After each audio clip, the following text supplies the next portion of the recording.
Hello and welcome back to my YouTube channel. I go by the name of Dr. Heinz, and thank you so much for tuning in for another video. On the Heinz Report is basically bringing you cases that are yet to be tried, kind of fresh off, and not enough information has been compiled to do a deep dive on. And I am just basically here to bring every reputable source that I know, every information around the case, and pretty much present it in the most unbiased manner, the way that I do best with the limited core information, etc., that I may have. Now, the cases that we are looking at is the Roiland case. Rick and Morty creator, voice actor, pretty much the life of Rick and Morty, that lost everything that he has worked for, been fired from Rick and Morty.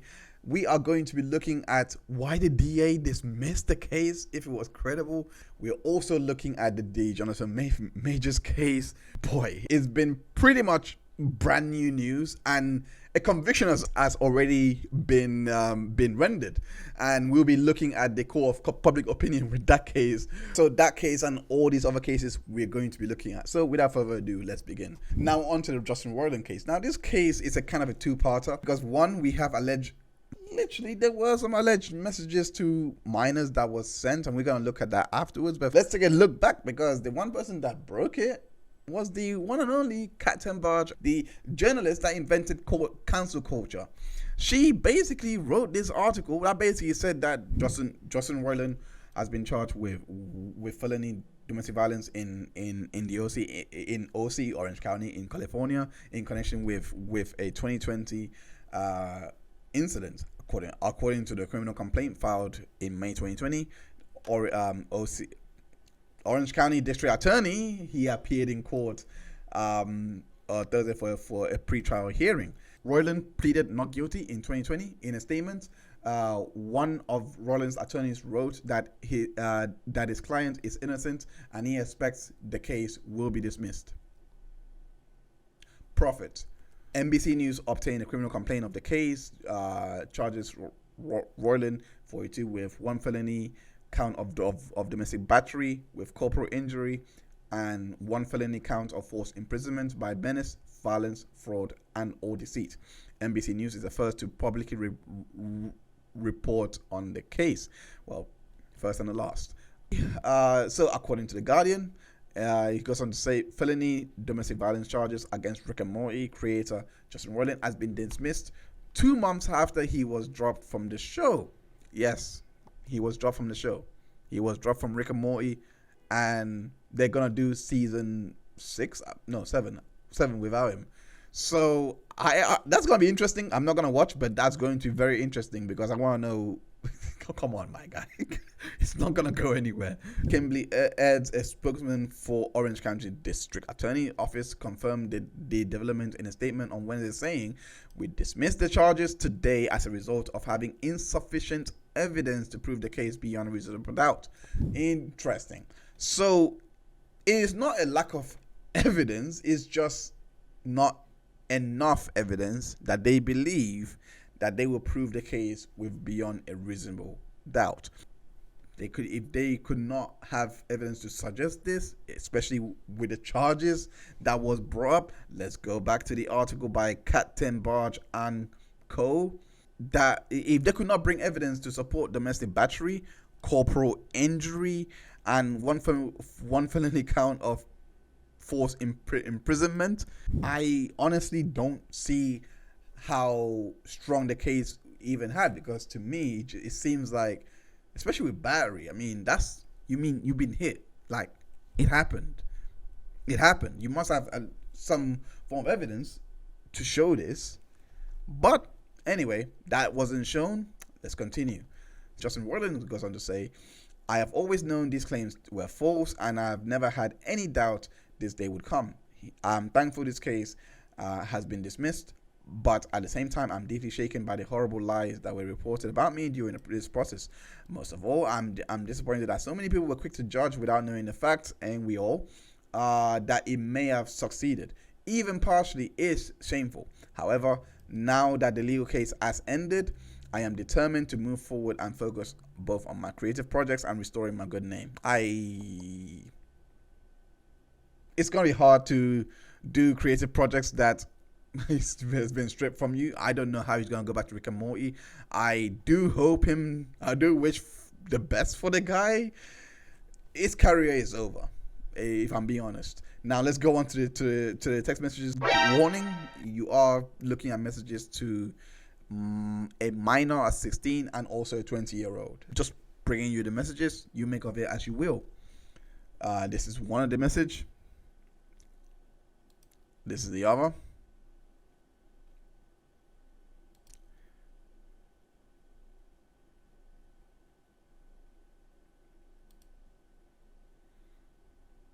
Now to move on to the next set. That's one. That's another. That's another. Pause and read this as well. There is more. It doesn't stop there.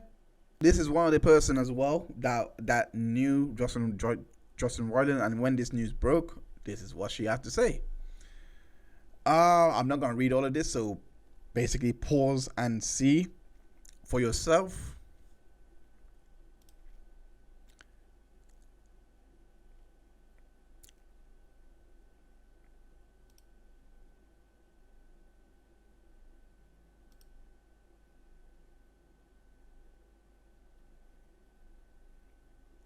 There's more.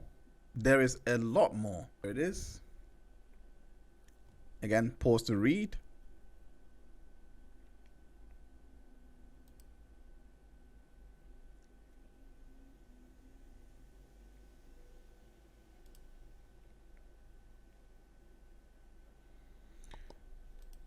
And this is it.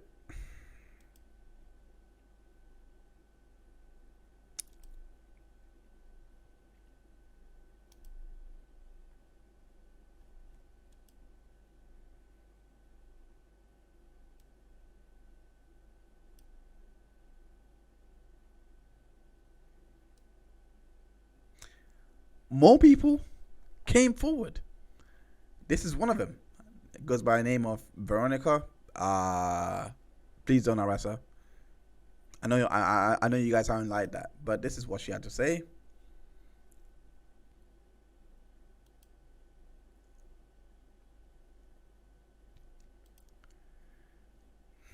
Again, make of these text messages as you will.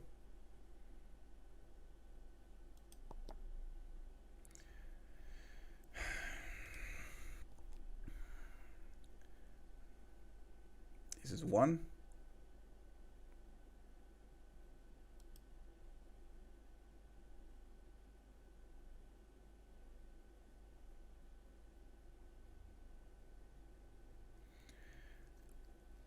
And that's it. So like I said, make of these text messages as you will. There were some comments in there that I'm not going to go into.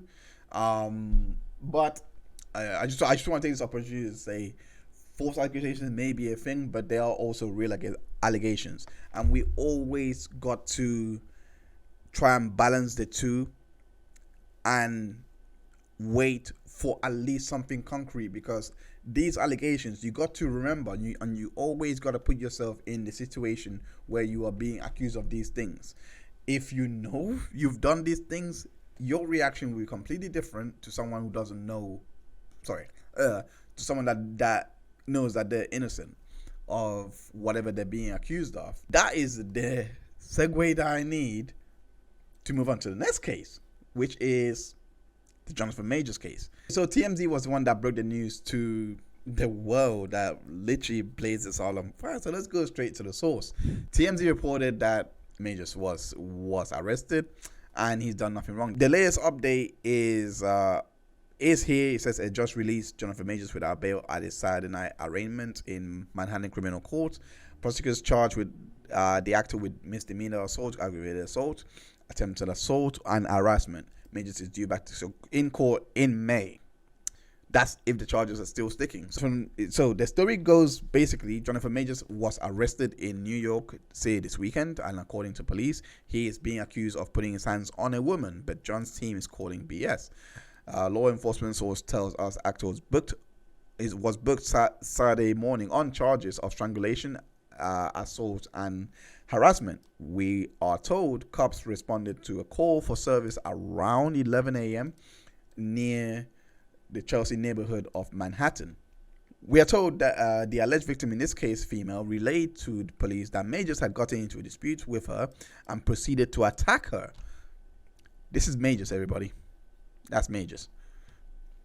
Bear that in mind. Our source tells us the exact relationship is unknown. Our sources tell us the alleged victim had visible injuries, including a laceration behind her ear, redness, and marks to her face. She was taken to an area hospital and is in stable condition. As for Majors, he was cuffed and taken to jail on the spot as police felt there was enough evidence for probable cause. Of course, you only need reasonable. It's not that high of a standard. We are hearing he is currently out of custody. So arrested, held, they looked over the case, they sent him home. There was a statement from the lawyer that the charges will be dropped. And it was reported worldwide pretty quickly, but I'm going to use the Independent as a source. Johnathan Majors' lawyer says assault charges will be dropped after video proves he is entirely innocent. So there is a video involved in all this, and Hollywood and basically says he's completely innocent. Johnathan Majors is completely innocent and is provable victim of an altercation with a woman he knows. We are quickly gathering and presenting evidence to the district attorney with the expectation that all charges will be dropped immediately. This evidence includes video footage from the vehicle where this episode took place, witness testimony from the driver and others who both saw and heard the episode, and most importantly, 2 written statements from the woman recanting these allegations. All the evidence proves that Mr. Majors is entirely innocent and did not assault whatsoever. Unfortunately, the incident came about because this woman was having an emotional crisis, for which she was taken to hospital yesterday. The NYPD is required to make an arrest in these situations, and this is the only reason Mr. Majors was arrested. We expect these charges to be dropped soon. Goes on to say, then the NYPD said that its officers responded to an emergency call at an apartment in Chelsea at 11:14 a.m. in the morning. To be a domestic dispute. It was that, and then the court of public opinion all weighed in. Majors was XYZ. Majors paid her off. Majors did this. We're gonna look at the latest development from Johnathan from Variety magazine on what happened. This was just reported an hour ago, so we're gonna round it off with this one because this is all the information I have so far. I'll keep up with this case as it goes along, but it basically says, Johnathan Majors charged with assault and arrest for the NYC arrest. Johnathan Majors was arraigned on Sunday on several assault and harassment charges. According to Manhattan's DA office, in the complaint, the unnamed female accuser claims the defendant strike her about the face with an open hand, causing substantial pain and a laceration behind her ear. She also claims he put his hand on her neck, causing bruising and substantial pain. The DA office says it just released Majors on his own recognizance and granted a limited order of protection. So that's all the update, really. It's just basically that the judge has released him on his own recognizance, which basically means he has liberty until the pending trial, should that happen. It also means the fact that he's also got limited protection. Well, not him per se, it would be her, because the charges was brought, so he wouldn't be allowed near her, is what I'm guessing. There's not much information around that. I will continue to update, but if anything, all these cases have taught us is do not jump the gun, please. Don't jump the gun. Wait. And this is the reason why I say wait, because there's been new updates from when Johnathan Majors was dropped from the army ad campaign that he was in. And in that report by ABC News, it revealed that he was the one that called the police because he was concerned for his girlfriend's safety. This also goes and corroborates the earlier reports that we have read that she was in basically emotional distress, and it struck me as odd that he would be the one that called. Now the public opinion weighed in again. One said there were that there are abusers that often call the police on their victims, and I found it very hard to imagine. But someone else that does follow me actually said this is actually possible, because not that they're weighing on the case, but it was basically that Amber Heard called the police on Johnny Depp. And I actually accept that, because that actually did happen. That said, when we're making this argument, we've got to bring it back and at least look at the social aspect of it. The guy is black. For one, I done an interview with the company man regarding this very issue in regards to the Meghan Tory. The interview is linked, so you can go watch that. The reason why Meg did not even want to press charges against Tory is because of how the police and how all of this, like, he didn't want to report him because she was afraid. Now the situation is completely different. I understand the false equivalence. I understand. What I'm speaking to is the fears of going to the police. There's also historical evidence really to show why Majors wouldn't even want to call the police, because this is a white woman that he's with. His girlfriend is white. Like, so for him to call the police is very strange, though I accept the argument that abusers can do that. And the example of Amber Heard, my only retort is Amber Heard represents the Carolyn Bryants, who are actual false accusers. No matter how much, Amber Heard stands, leave her alone, will argue that she wasn't a false accuser, that Emmett Till did not die of false accusations. That's another discussion. But regardless, that's who she represents. Like I said, it would make sense for her to call the police on the abuser, knowing that she's not going to get in trouble. There's an inherent privilege around that. I understand the argument. I get the argument. It's just like every other argument.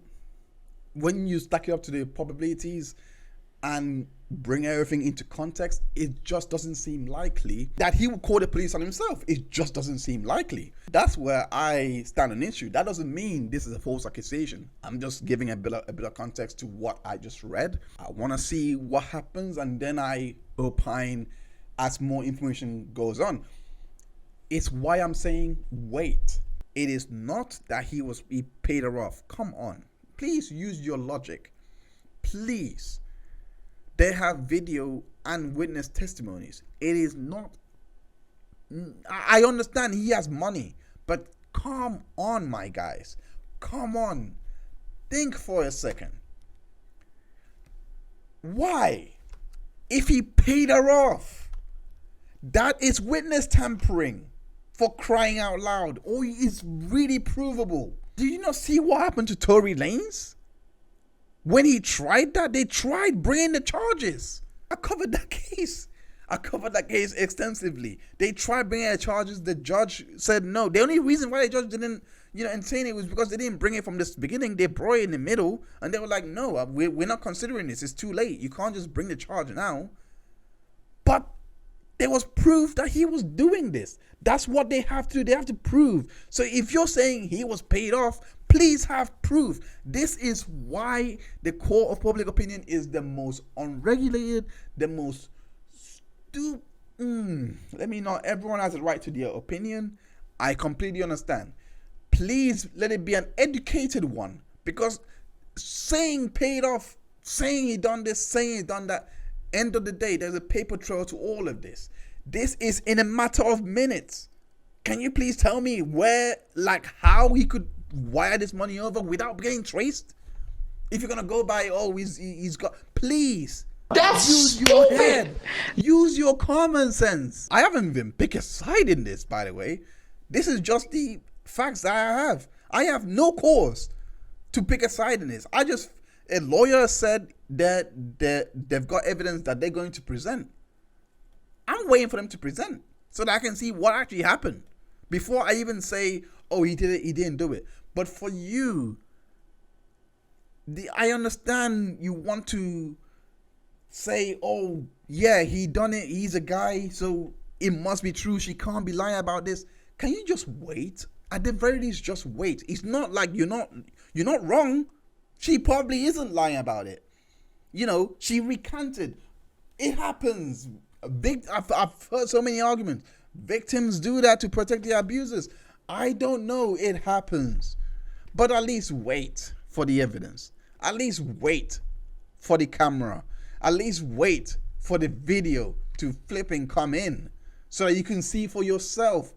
And then you can go and take your copium later. Like, save it. The copium will taste so much better when you see the evidence and you're proven right or wrong.